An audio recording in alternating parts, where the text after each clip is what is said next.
KFC का fail होने एक रोस्टे से चार को हाँ मा अदा मैम खरबजरी ngasi से अदा वीडियो में थांगचरी हाइदी बा हाइदी कोई मैम ngasi से निवेर नुंदांग होई दोइनी बगो अदो चिकन रोस्ट तौरगा चागा तैनी बाजार चलो दोइनी संदा तासले संदा फिंजन ले बगो मद मार्केट हांगम जरा हांगम होई तो हांगे अदे तुम आइदी थोगे तौरिनी अदो ma'am happy new year ma'am का अदो जिदा चलनी कोई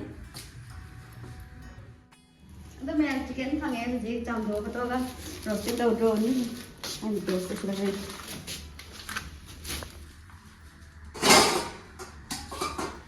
chicken half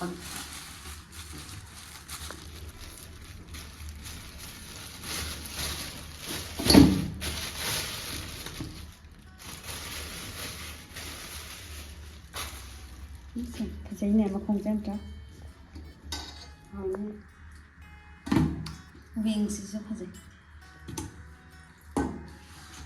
Ini canggungan ini sih, canggung preference canggung awam tahu canggung kan? Ini habis. Ini boleh aja.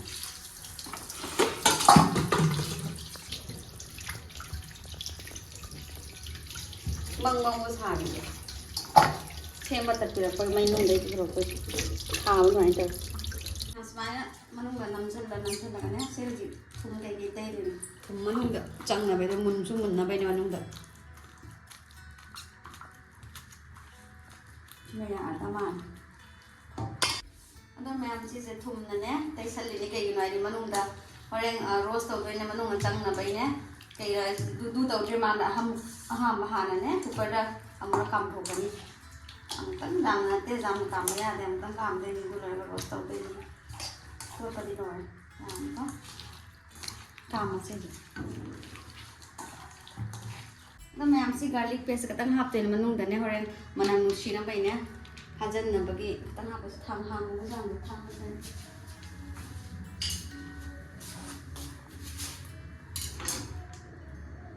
तंगाय का हाप रे को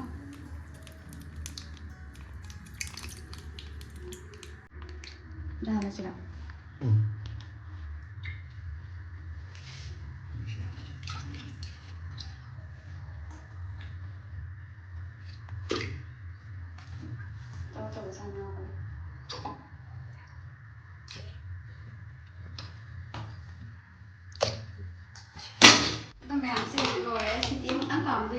ตั้งขาวัตถุดิบกันกามาได้อุปถัมภ์ที่นี่บอกว่าเรียนกันตัวโรสตัวไปยากเลยมั้ยจะกามเราไม่ใช่ฮะแม่ซิเสียไอ้กามมิสเกย์กินไว้ดิตุ้มสานะหิงนะสุขให้กันตัวโรสตัววันเดียวนี่บ่อะตัวมันนุ่งได้ให้ดิมุลละร้อยนะชาจะเอาไว้แบบนั้นเนี่ยมุลละร้อยนะสิจะมันกามดูกันมันนุ่งอีกีกี่ได้บ่ตัวคุณจันนะไปนั่นเนี่ยอันนั้นหันกามไปนี่สิกามนี่ได้กันตัวนี่ไม่หันหัวนี่มันแค่ไหนกันไม่หัวน้องนี่น้องก็ได้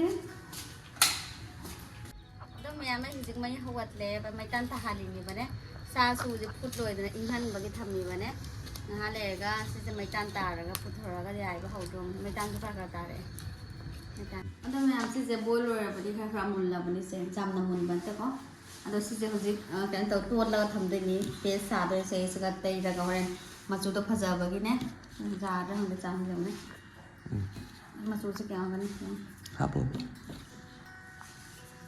थुम जुदी याम हापो जी मसाई हापरा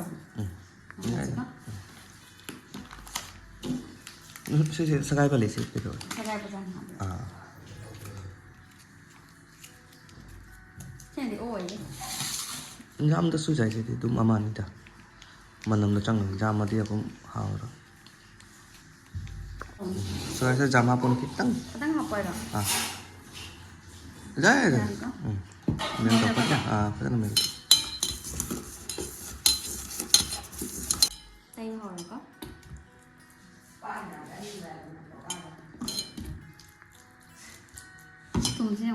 तुमसे जाओ को रे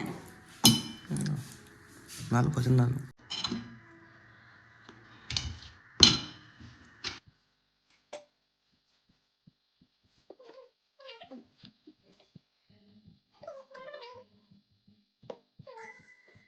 मैं हमसे जितने ही वो लोग हैं मतलब इंसान ये तो खर खाऊ खाऊ तो बोले बने ꯏꯪꯍꯜꯂꯒ ꯀꯩꯅꯣ ꯇꯧꯔ ꯆꯥꯎꯔꯒ ꯄꯣꯠ ꯔꯦꯗꯤ ꯇꯧꯔꯒꯦ ꯃꯌꯥꯝ ꯃꯩꯗ ꯃꯤꯅꯨ ꯍꯟꯗꯣꯛꯁꯦ ꯁꯦꯟ ꯉꯥꯛꯇꯪꯁꯦ ꯀꯥꯈꯠ ꯂꯩꯇꯧꯔꯤꯁꯨ ꯃꯤꯅꯨ ꯆꯠ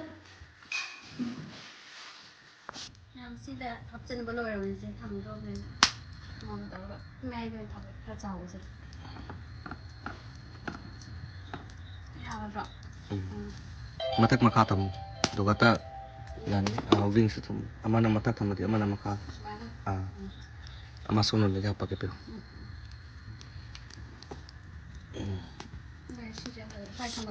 ha macha se na se macha tu hapsin gura su Coba, sini minum. Sini minum, saya tahu. Mày chiều nè, em không có lâu nữa chứ. Hào cái màn nữa chiều. Mày giờ đúng sắp liền, mày tan giờ lúc sắp liền. Ôn bây giờ được. Ama có ôn lên gì vậy con? Ồ, phải phải làm tao tao rồi. Mày ăn cái gì vậy? Cái tao nói gì là gì? Ai cho bây giờ em cái bánh ra trái đó video nó ngô để xem nằm hay nằm bằng ngầm rồi mà nè. Đang thiên tụi mẹ học ở thiên là năng video nằm bằng phòng ảo trên gì.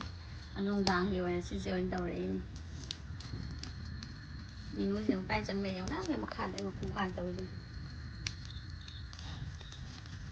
Thổ này nó sạch sẽ lắm. Mẹ em thì muốn sẽ lấy ra vào nhà rồi tôi lấy cái tầng tầng. Mà chủ gì rồi nè, con sẽ lấy có ra vào hậu tầng mà. Mẹ em giữ một lấy sẽ trao đồ trâu như gì. Sẽ mong tao buồn này. Em lung lung như này. Sẽ như này. Cha đi. Chắc rồi rồi. Đó.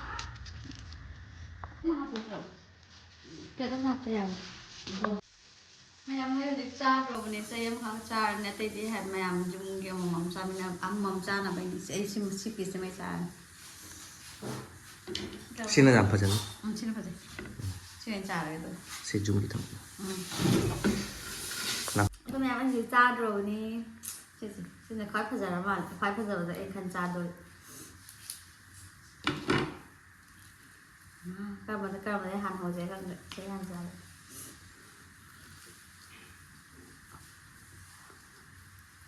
Hào lắm. Hào lắm.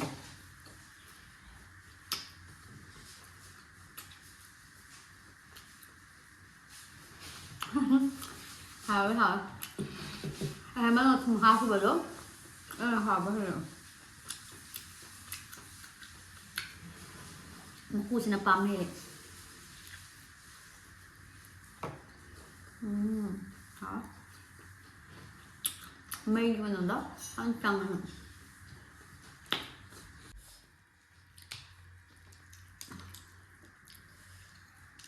Sẽ ăn sao đây?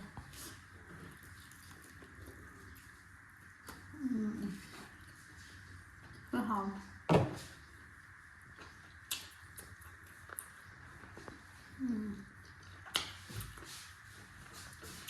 Phút một thần đây dài đi. Ăn ra rồi rồi.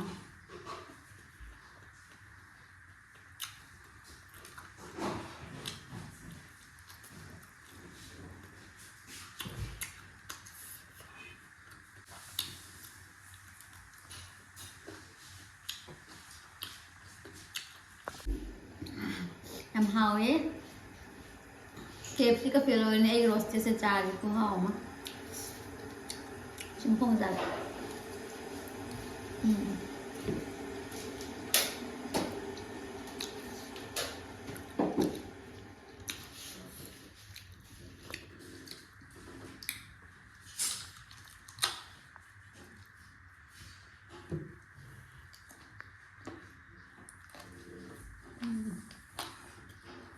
Maru còn trầm hảo lắm.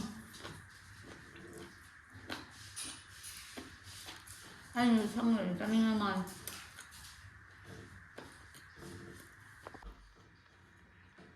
Thế mà một bàn tàu này là gì? Mà thì chúng theo con một bàn tàu này là gì? Nó sẽ cần đi. Nó sẽ em hào đó.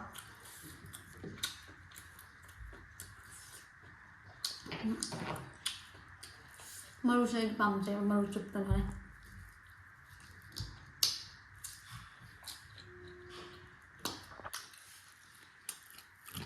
Ngồi chân ngại cho nó không có lâu kìa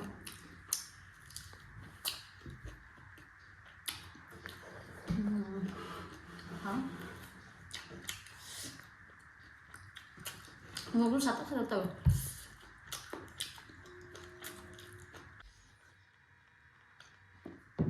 một lúc sạch từ nó sẽ ngang là bà pada murok ini kan yang happy banget ini murok sạch từ rồi họ đi em hỏi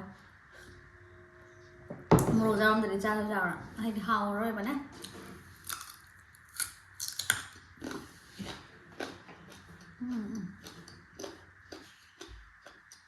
Memang New Year gitu kan jangan orang ini. Aku yang saya itu beli cai mana, nasi hujung kok. Sejauh na, tôm chân nhưng là xe mình để bắt đồng chăm không đây, thật lẹ.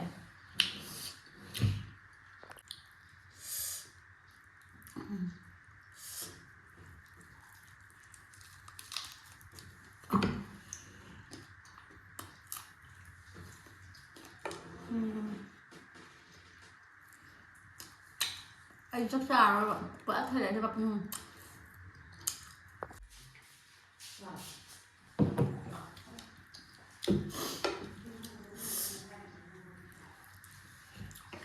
nó mèo mua bằng từ vào sản rau bên này mua sẵn trăm bên này nó phục vào để sao cái nó thôi cái mua bằng tới lên mình đi vào nuôi như vậy nó phải lấy cái bột sữa đi cho sẽ là nuôi mình ăn được